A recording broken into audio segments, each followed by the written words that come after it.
സങ്കീർത്തനം 111. അത്ഭുതങ്ങൾ പ്രവർത്തിക്കുന്ന കർത്താവ്. കർത്താവിനെ സ്തുതിക്കുവിൻ. നീതിമാന്മാരുടെ സംഘത്തിലും സഭയിലും പൂർണ്ണ ഹൃദയത്തോടെ ഞാൻ കർത്താവിന് നന്ദി പറയും. കർത്താവിന്റെ പ്രവർത്തികൾ മഹനീയങ്ങളാണ്. അവയിൽ ആനന്ദിക്കുന്നവർ അവ ഗ്രഹിക്കാൻ ആഗ്രഹിക്കുന്നു. അവിടുത്തെ പ്രവൃത്തി മഹത്വം തേജസ്സുറ്റതുമാണ്. അവിടുത്തെ നീതി ശാശ്വതമാണ്. തന്റെ അത്ഭുത പ്രവർത്തികളെ അവിടുന്ന് സ്മരണീയമാക്കി. കർത്താവ് കൃപാലുവും വാത്സല്യനിധിയുമാണ്. തന്റെ ഭക്തർക്ക് അവിടുന്ന് ആഹാരം നൽകുന്നു. അവിടുന്ന് തന്റെ ഉടമ്പടിയെ എപ്പോഴും അനുസ്മരിക്കുന്നു.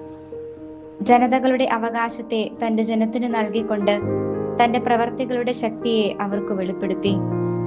അവിടുത്തെ പ്രവർത്തികൾ വിശ്വസ്തവും നീതിയുക്തവുമാണ്. അവിടുത്തെ പ്രമാണങ്ങൾ വിശ്വാസ്യമാണ്. വിശ്വസ്തയോടും പരമാർത്ഥതയോടും കൂടെ പാലിക്കപ്പെടാൻ അവയെ എന്നേക്കുമായി സ്ഥാപിച്ചിരിക്കുന്നു. അവിടുന്ന് തന്റെ ജനത്തെ വീണ്ടെടുത്തു. അവിടുന്ന് തന്റെ ഉടമ്പടി ശാശ്വതമായി ഉറപ്പിച്ചു. വിശുദ്ധവും ഭീതിദായകവുമാണ് അവിടുത്തെ നാമം. ദൈവഭക്തിയാണ് ജ്ഞാനത്തിന്റെ ആരംഭം. അത് പരിശീലിക്കുന്നവർ വിവേകികളാകും. അവിടുന്ന് എന്നേക്കും സ്തുതിക്കപ്പെടും. സങ്കീർത്തനം 112. ദൈവഭക്തന്റെ സന്തോഷം. കർത്താവിനെ സ്തുതിക്കുവിൻ. കർത്താവിനെ ഭയപ്പെടുകയും അവിടുത്തെ കൽപ്പനകളിൽ ആനന്ദിക്കുകയും ചെയ്യുന്നവൻ ഭാഗ്യവാൻ. അവന്റെ സന്തതി ഭൂമിയിൽ പ്രബലമാകും. സത്യസന്ധരുടെ തലമുറ അനുഗ്രഹീതമാകും. അവന്റെ ഭവനം സമ്പദ് സമൃദ്ധമാകും. അവന്റെ നീതി എന്നേക്കും നിലനിൽക്കും. പരമാർത്ഥ ഹൃദയന് അന്ധകാരത്തിൽ പ്രകാശമുദിക്കും. അവൻ ഉദാരനും കാരുണ്യവാനും നീതിനിഷ്ഠനുമാണ്. ഉദാരമായി വായ്പ കൊടുക്കുകയും നീതിയോടെ വ്യാപരിക്കുകയും ചെയ്യുന്നവന് നന്മ കൈവരും. നീതിമാന് ഒരിക്കലും ഇളക്കം തട്ടുകയില്ല.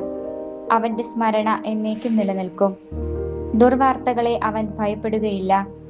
അവന്റെ ഹൃദയം അചഞ്ചലവും കർത്താവിൽ ആശ്രയിക്കുന്നതുമാണ്. അവന്റെ ഹൃദയം ദൃഢതയുള്ളതായിരിക്കും. അവൻ ഭയപ്പെടുകയില്ല. അവൻ ശത്രുക്കളുടെ പരാജയം കാണും. അവൻ ദരിദ്രർക്ക് ഉദാരമായി ദാനം ചെയ്യുന്നു. അവന്റെ നീതി എന്നേക്കും നിലനിൽക്കുന്നു. അവൻ അഭിമാനത്തോടെ ശിരസ്സുയർത്തി നിൽക്കും. ദുഷ്ടൻ അത് കണ്ട് കോപിക്കുന്നു, പല്ലിറുങ്ങുന്നു. അവന്റെ ഉള്ളുരുകുന്നു. ദുഷ്ടന്റെ ആഗ്രഹം നിഷ്ഫലമാകും. സങ്കീർത്തനം 113. ഉന്നതനും കാരുണ്യവാനുമായ ദൈവം. കർത്താവിനെ സ്തുതിക്കുവിൻ. കർത്താവിന്റെ ദാസരെ അവിടുത്തെ സ്തുതിക്കുവിൻ. കർത്താവിന്റെ നാമത്തെ സ്തുതിക്കുവിൻ. കർത്താവിന്റെ നാമം ഇന്നുമെന്നേക്കും വാഴ്ത്തപ്പെടട്ടെ. ഉദയം മുതൽ അസ്തമയം വരെ കർത്താവിന്റെ നാമം വാഴ്ത്തപ്പെടട്ടെ. കർത്താവ് സകല ജനതകളുടെയും മേൽ വാഴുന്നു. അവിടുത്തെ മഹത്വം ആകാശത്തിനു മീതെ ഉയർന്നിരിക്കുന്നു. നമ്മുടെ ദൈവമായ കർത്താവിന് തുല്യനായി ആരുണ്ട്? അവിടുന്ന് ഉന്നതത്തിൽ ഉപവിഷ്ടനായിരിക്കുന്നു. അവിടുന്ന് കുനിഞ്ഞ് ആകാശത്തെയും ഭൂമിയെയും നോക്കുന്നു. അവിടുന്ന് ദരിദ്രനെ പൊടിയിൽ നിന്ന് ഉയർത്തുന്നു. അഗതിയെ ചാരക്കൂനയിൽ നിന്ന് ഉദ്ധരിക്കുന്നു. അവരെ പ്രഭുക്കന്മാരോടൊപ്പം, തന്റെ ജനത്തിന്റെ പ്രഭുക്കന്മാരോടൊപ്പം ഇരുത്തുന്നു. അവിടുന്ന് വന്യയ്ക്ക് വസതി കൊടുക്കുന്നു. മക്കളെ നൽകി അവളെ സന്തുഷ്ടയാക്കുന്നു. കർത്താവിനെ സ്തുതിക്കുവിൻ. സങ്കീർത്തനം 114. ഈജിപ്തിൽ നിന്ന് പുറപ്പെട്ടപ്പോൾ. ഇസ്രായേൽ ഈജിപ്തിൽ നിന്ന് പുറപ്പെട്ടപ്പോൾ, യാക്കോബിന്റെ ഭവനം അന്യഭാഷ സംസാരിക്കുന്ന ജനതകളുടെ ഇടയിൽ നിന്ന് പുറപ്പെട്ടപ്പോൾ, യൂദ അവിടുത്തെ വിശുദ്ധ മന്ദിരവും ഇസ്രായേൽ അവിടുത്തെ സാമ്രാജ്യവും ആയി. അത് കണ്ട് കടൽ ഓടിയകന്നു. ജോർദാൻ പിൻവാങ്ങി.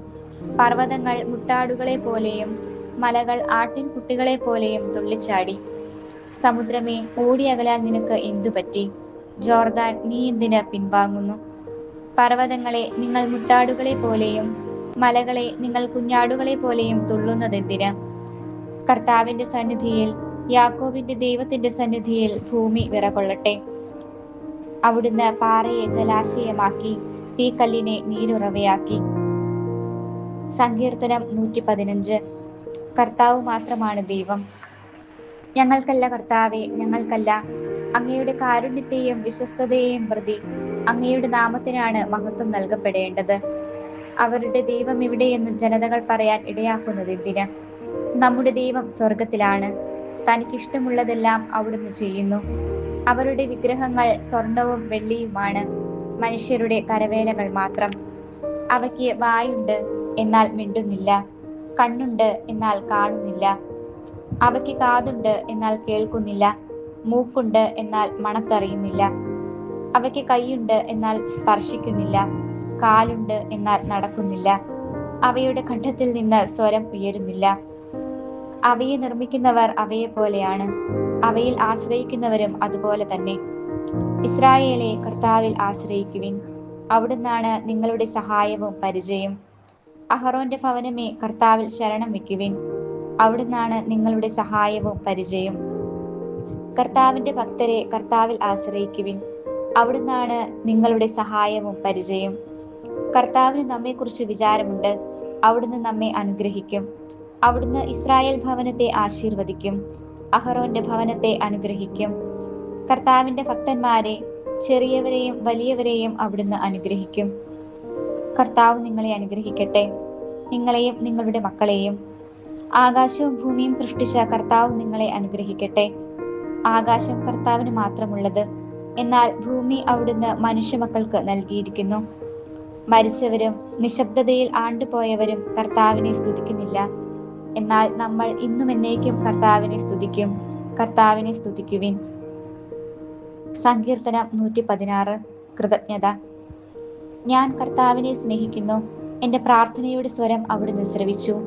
അവിടുന്ന് എനിക്ക് ചെവി ചായ്ച്ചു തന്നു. ഞാൻ ജീവിതകാലം മുഴുവൻ അവിടുത്തെ വിളിച്ചപേക്ഷിക്കും. മരണക്കെണി എന്നെ വലയം ചെയ്തു. പാതാള പാശങ്ങൾ എന്നെ ചുറ്റി. ദുരിതവും തീവ്രവേദനയും എന്നെ ഗ്രസിക്കുന്നു. ഞാൻ കർത്താവിൻ്റെ നാമം വിളിച്ചപേക്ഷിച്ചു. കർത്താവെ, ഞാൻ യാചിക്കുന്നു, എൻ്റെ ജീവൻ രക്ഷിക്കണമേ. കർത്താവ് കരുണാമയനും നീതിമാനും ആണ്. നമ്മുടെ ദൈവം കൃപാലുവാണ്. എളിയവരെ കർത്താവ് പരിപാലിക്കുന്നു. ഞാൻ നിലം പറ്റിയപ്പോൾ അവിടുന്ന് എന്നെ രക്ഷിച്ചു. എൻ്റെ ആത്മാവേ, നീ ശാന്തിയിലേക്ക് മടങ്ങുക. കർത്താവ് നിന്റെ മേൽ അനുഗ്രഹം വർഷിച്ചിരിക്കുന്നു. അവിടുന്ന് എൻ്റെ പ്രാണനെ മരണത്തിൽ നിന്നും ദൃഷ്ടികളെ കണ്ണീരിൽ നിന്നും കാലുകളെ ഇടർച്ചയിൽ നിന്നും മോചിപ്പിച്ചിരിക്കുന്നു. ഞാൻ ജീവിക്കുന്നവരുടെ നാട്ടിൽ കർത്താവിൻ്റെ മുൻപിൽ വ്യാപരിക്കും. ഞാൻ കൊടിയ ദുരിതത്തിലകപ്പെട്ടു എന്ന് പറഞ്ഞപ്പോഴും ഞാൻ എൻ്റെ വിശ്വാസം കാത്തു സൂക്ഷിച്ചു. മനുഷ്യരെല്ലാവരും വഞ്ചകരാണെന്ന് പരിഭ്രാന്തനായ ഞാൻ പറഞ്ഞു. കർത്താവ് എൻ്റെ മേൽ ചൊരിഞ്ഞ അനുഗ്രഹങ്ങൾക്ക് ഞാൻ എന്തു പകരം കൊടുക്കും? ഞാൻ രക്ഷയുടെ പാനപാത്രം ഉയർത്തി കർത്താവിൻ്റെ നാമം വിളിച്ചപേക്ഷിക്കും. അവിടുത്തെ ജനത്തിന്റെ മുൻപിൽ കർത്താവിന് ഞാൻ എൻ്റെ നേർച്ചകൾ നിറവേറ്റും. തൻ്റെ വിശുദ്ധരുടെ മരണം കർത്താവിന് അമൂല്യമാണ്. കർത്താവെ, ഞാൻ അവിടുത്തെ ദാസനാണ്, അവിടുത്തെ ദാസനും അവിടുത്തെ ദാസിയുടെ പുത്രനും തന്നെ. അവിടുന്ന് എൻ്റെ ബന്ധനങ്ങൾ തകർത്തു. ഞാൻ അങ്ങേക്ക് കൃതജ്ഞതാബലി അർപ്പിക്കും. ഞാൻ കർത്താവിൻ്റെ നാമം വിളിച്ചപേക്ഷിക്കും. അവിടുത്തെ ജനത്തിൻ്റെ മുൻപിൽ കർത്താവിന് ഞാൻ എൻ്റെ നേർച്ചകൾ നിറവേറ്റും. കർത്താവിൻ്റെ ആലയത്തിൻ്റെ അങ്കണത്തിൽ, ജെറുസലേമേ, നിന്റെ മധ്യത്തിൽ തന്നെ കർത്താവിനെ സ്തുതിക്കുവിൻ. സങ്കീർത്തനം 117. കർത്താവിനെ സ്തുതിക്കുവിൻ. ജനതകളെ, കർത്താവിനെ സ്തുതിക്കുവിൻ. ജനപദങ്ങളെ, അവിടുത്തെ പുകഴ്ത്തുവിൻ. നമ്മോടുള്ള അവിടുത്തെ കാരുണ്യം ശക്തമാണ്. കർത്താവിൻ്റെ വിശ്വസ്തത എന്നേക്കും നിലനിൽക്കുന്നു. കർത്താവിനെ സ്തുതിക്കുവിൻ.